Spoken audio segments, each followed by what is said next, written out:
ayo Adela. Galila Bombay. When pass away to share Adela. Galila Bombay. Mise toi puis moi Adela. Galila Bombay. Et moi doré Adela. Galila Bombay.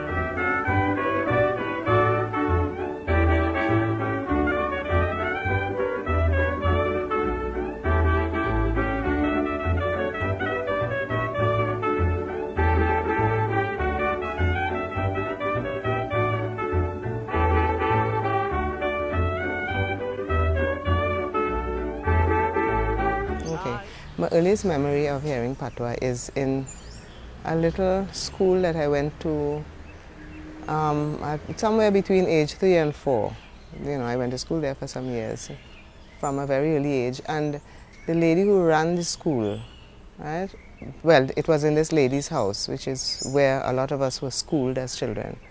You know, when there wasn't enough room in the big school, what you call big school. Anyway, her mother was also living there. Her mother lived with her, and she would spend a large part of the day in the classroom with us. She used to help with various things, you know, in terms of the lessons, and they would have conversations in Patois.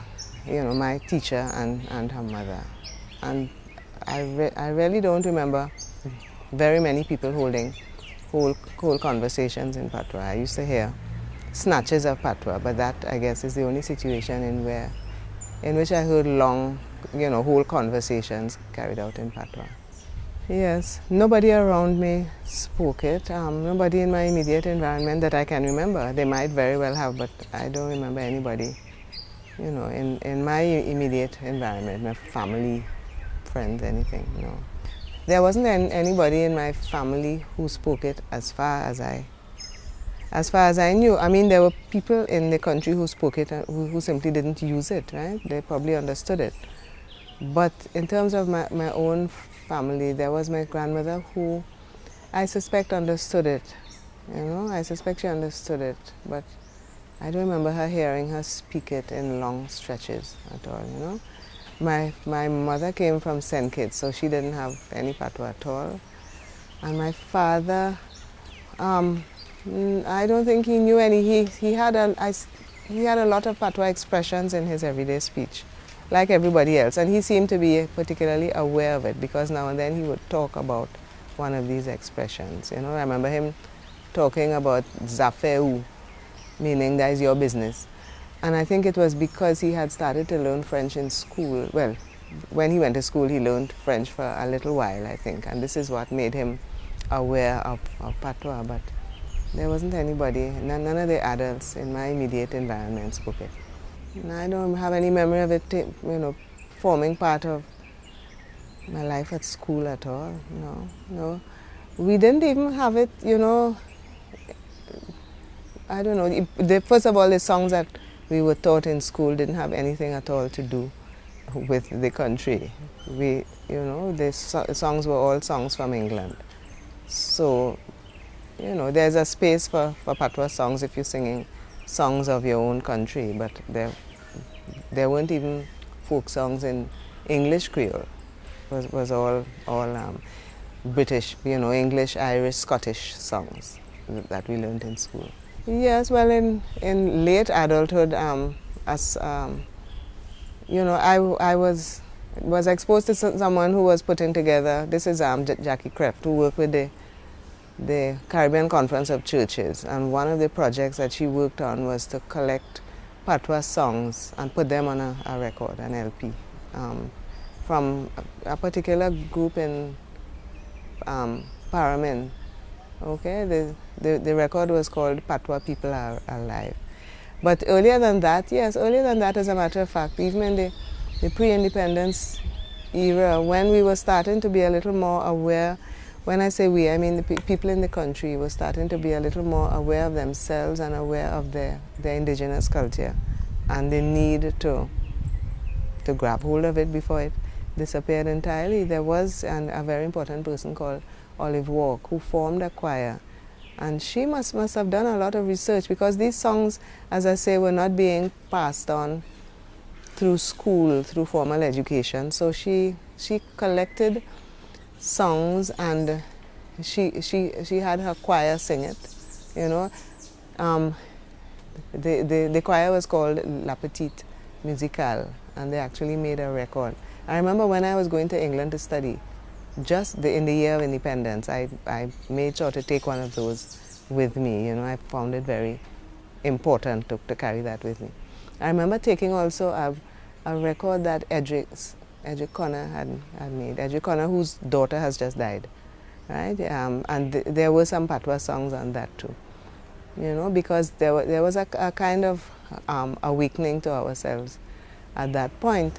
Then there was the, you know, in the early years of independence, the Prime Minister of the time, Eric Williams, started a program called Best Village, that which is still happening, but that I think was responsible for, you know, responsible in large part for our knowledge of Patois songs today, because they, you know, the village groups would sing Patois songs in their as part of their repertoire.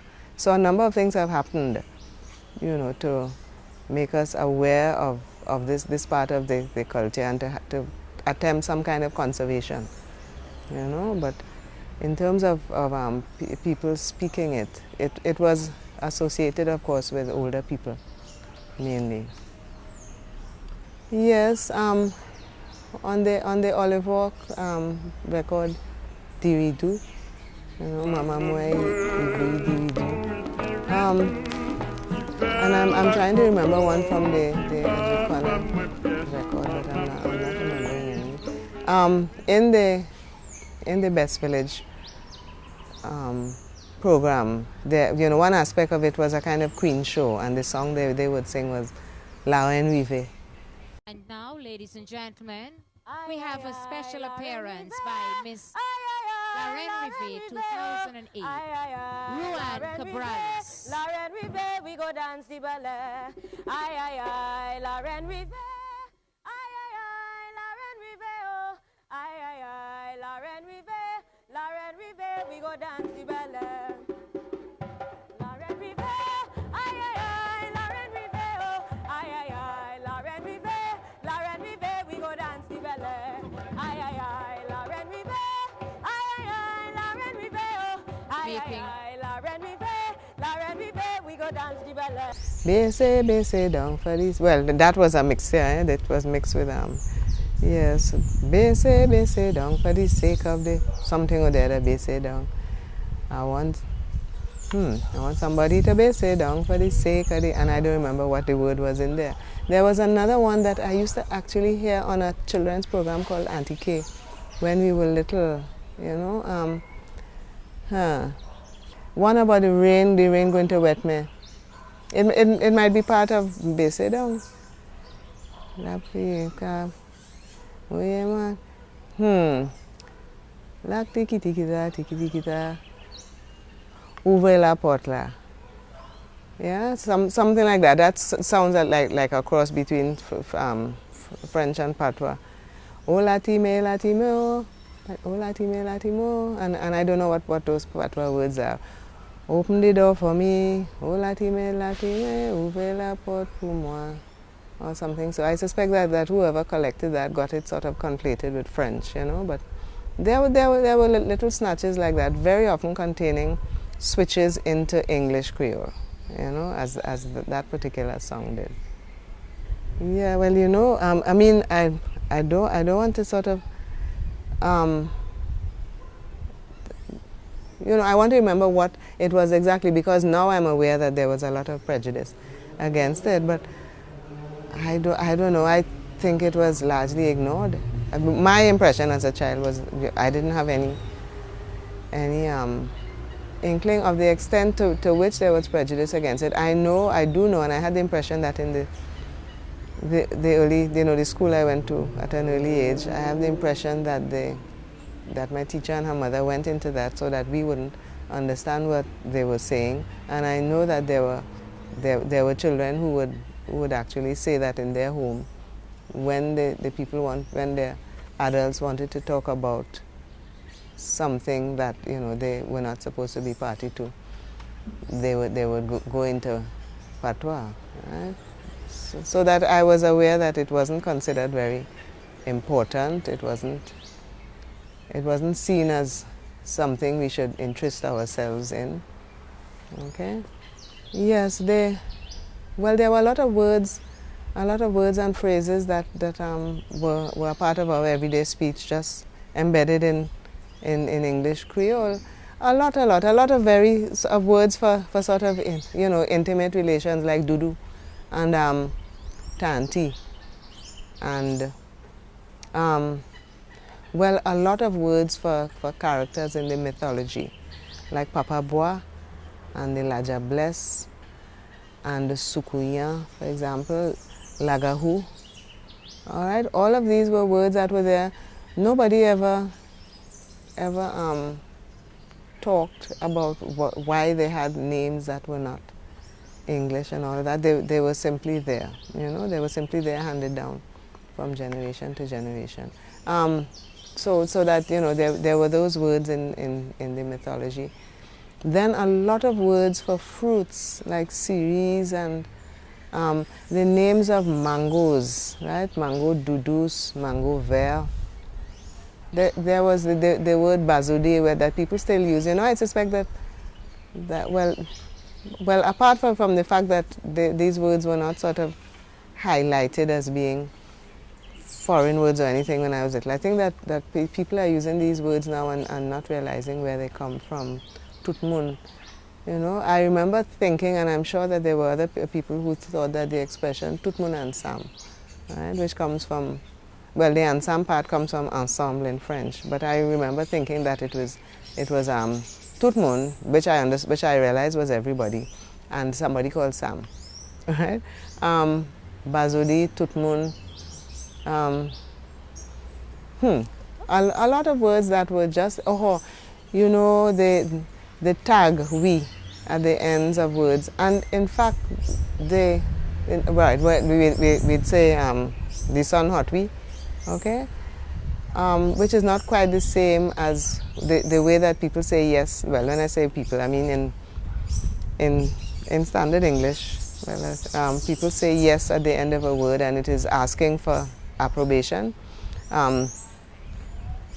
Like we'll go up the road, yes, meaning do you agree? When we say we, it's not do you agree, it's just a tag at the end. I mean, I don't know whether that comes from an African language originally, but the word we use was Patois. We tend to use yes these days. I going down the road, yes, or I leave in all your we, could also be I leave in all your, yes. But also in negative sentences, that becomes today na. We say I ain't going na.